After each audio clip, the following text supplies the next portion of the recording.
பாரதிய ஜனதா கட்சியில் 1991 3 பத்தாண்டுகளுக்கு மேலாக கட்சியினுடைய பொதுச் செயலாளராக, தேசிய செயலாளராக தமிழகத்தில் தேசிய சக்திகளின் குரலாக இருந்த அண்ணன் இல. கணேசன் அவர்கள் மறைந்து விட்டார் என்பதை நம்ப மனசு மறுக்கிறது.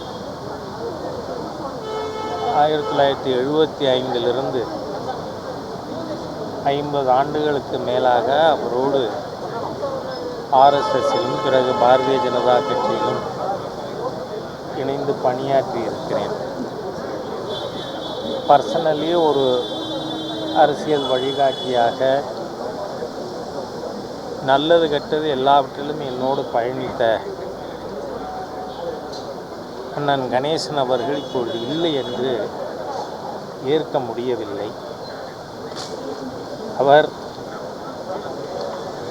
தமிழ் மொழியின் மீது தாழாத பற்று கொண்டவர்.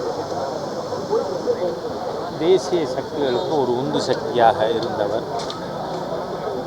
அன்னாரை இழந்து வாடும் அவருடைய குடும்ப உறுப்பினர்கள் அனைவருக்கும் என்னுடைய இதயபூர்வமான அஞ்சலியை தெரிவித்துக் கொள்கிறேன். உண்மையிலேயே அவருக்கு பாரதிய ஜனதா கட்சி தான் குடும்பம். அந்த மாதிரியாக இன்றைக்கு அவருடைய வழிகாட்டுதல் இல்லாமல் அரசியலிலே தத்தளித்து கொண்டிருக்கின்ற பாரதிய ஜனதா கட்சியினுடைய உறுப்பினர்கள் அனைவருக்குமே அவர்களுடைய இழப்பை எப்படி ஈடு செய்வது என்று தெரியவில்லை. அண்ணன் இல. கணேசன் அவர்களுக்கு சரியான அஞ்சலி என்பது தமிழகத்தில், ஏன்னா தமிழகம் எப்பொழுதும் தேசியத்தின் பக்கம்னு காயின் மன்னதே எல்ஜி தான். அதனால் அவருடைய அடிச்சுவடுற்றி அதற்காக நம்மை நாம் அர்ப்பணித்து கொள்ள வேண்டும் என இயக்கச் சகோதரர்களை கேட்டுக்கொள்கிறேன். நாளை காலையில் அவர் பூர்வ உடல் கண்ணதாசன் மைதானத்தில் மக்களுடைய பார்வைக்காக வைக்கப்படும். 3:30 மணிக்கு இறுதிச் சடங்குகள் துவங்கப்பட்டு பெசன்ட் நகர் எலக்ட்ரல் கிரிமட்டோரியம் அதில் அவருக்கு இறுதி சடங்குகள் நடக்கும் என்பதையும் நான் பாரதிய ஜனதா கட்சி தொண்டர்களுக்கு தெரிவித்தேன். அரசு மரியாதைங்கிறது